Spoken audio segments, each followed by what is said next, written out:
Good evening and welcome to Tax Tip Tuesday. I am Chastity, your host, and I am the owner of Grady Tax Plus, where I help service providers who are new in their business understand their business structure, their taxes, and keep their finances organized so they can feel confident in knowing that they are saving both time and money. So today's Tax Tip Tuesday, we're going to talk a little bit about all three today: business, tax, and managing your finances. So today's topic is about self-employment taxes, self-employment income, self-employment in general, just self-employment 101. Okay, so if you have any questions about self-employment, as I give the information I want to give to you, then definitely leave a comment and I will definitely respond to that comment. So today, again, we're going to talk about self-employment. I want to break this down for you in three parts. Okay, we're going to talk about who is considered self-employed and your responsibilities. Okay, your responsibilities as a self-employed person. Okay, so who's considered self-employed? A lot of people think that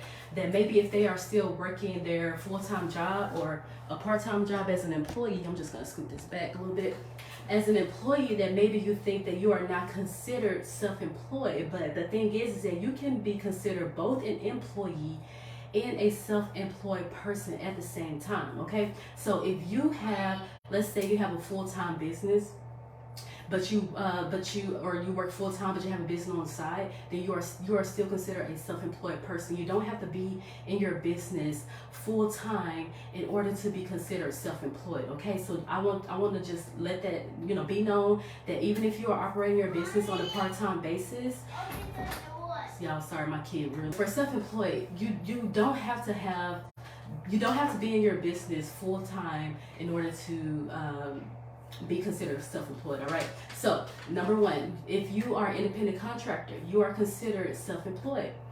If you are a gig worker, you are considered self-employed. A gig worker is anybody who kind of do side gigs. Maybe you do like a little something on the side for somebody. Technically, if you drive for Uber or Lyft or any kind of delivery company like that, you are considered a gig worker. Okay, if you're a sole proprietor in your business, you have a single member LLC, you're in a partnership, you're just doing your business on the side. All of those things are different types of ways that you are considered to be self-employed. Okay, and again, you can be an employee full time and still do any of these things, whether it's on the side or full time, and you are considered to be self-employed. Okay, now your responsibilities as a self-employed person, it's the same responsibilities that you have, even if you are, like I said, considered a gig worker, independent contractor, sole proprietor. You have the same responsibilities as a corporation would have. Okay, so a lot of people think that, oh, just because I'm doing my business on the side, or we're not that big yet, we're not making as much money yet, that I don't have to like follow the same rules that like Walmart or Target or someone like that would have to follow, and that is really false information.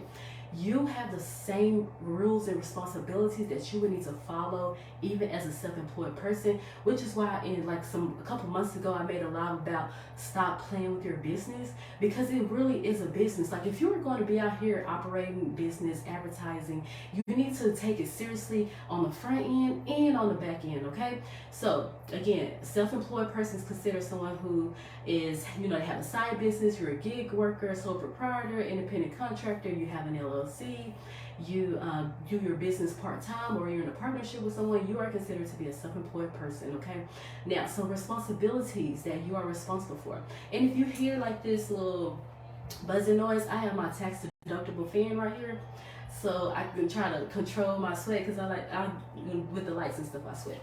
But anyways, so responsibilities, number one is paying estimated taxes. Okay, you do have to pay estimated taxes. And another thing, again, people think that, oh, because I work full time, but I'm just doing my business on the side, I don't have to worry about paying any kind of estimated taxes. That's not for me, but it really is for you. Okay, and it's really, estimated taxes is not really restricted to businesses.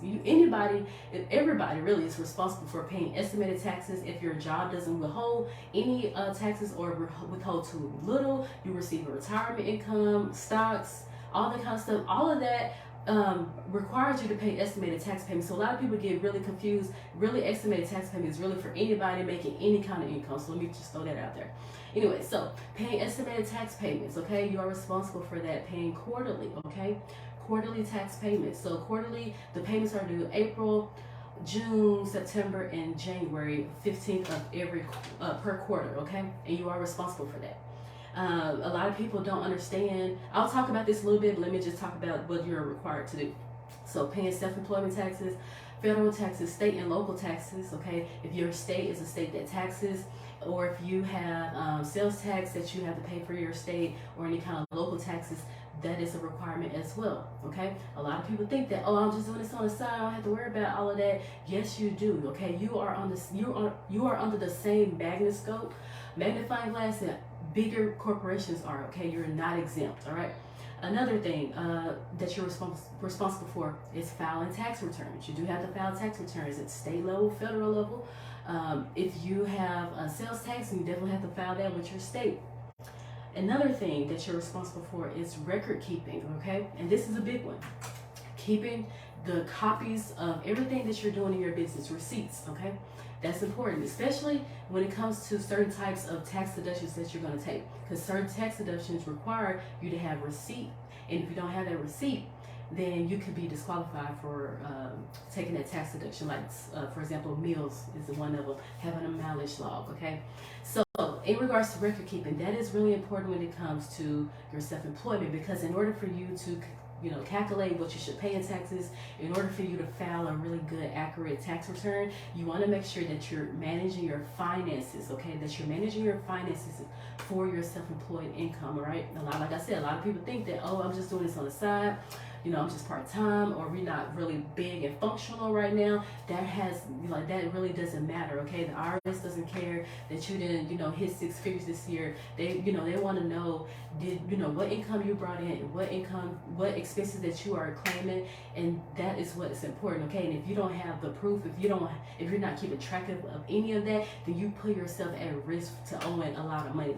And I did make a post yesterday about the IRS is hiring a lot of people, thousands of people, to begin auditing small business owners, and they are auditing people. You might think that you're exempt, and you're not. They're going to be auditing people who are making $200K or less, $200,000 or less.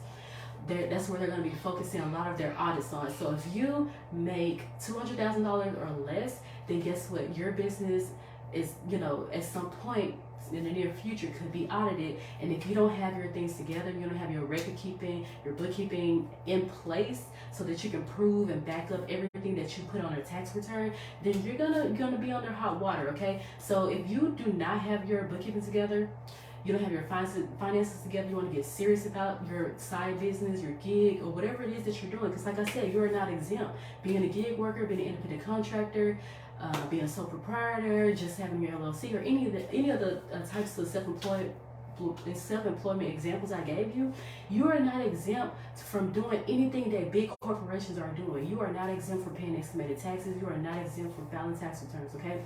You have the same responsibility. So you need to, like I said, you are a big business, okay? Treat yourself like you're a big business and do big business things. Big businesses, they are managing their finances and bookkeeping, okay? So that is something that you need to do, okay? Even at a level that is not, at a corporation level, but you still need to do it at your level, because again, the IRS is going to be committing to hiring thousands of employees to audit people who are making under 200K or less. So I do have my link there above this video, and I'll link it in the comments so you can sign up for the wait list so you can learn how to do your own bookkeeping. It's really essential, especially for having an easy tax season. Who wants to have an easy tax season where all you have to do is pull a report and hand it to your tax professional and have your taxes done, versus trying to figure out all these numbers on a spreadsheet that you just put everywhere, or trying to figure out where all these receipts are. That's stressful. I believe in having stress-free tax seasons, and the only way to really do that is if you have your bookkeeping organized, and I'll make that so simple and easy for you. So join a wait list today, because details will be rolling out really soon to people who are on my email list.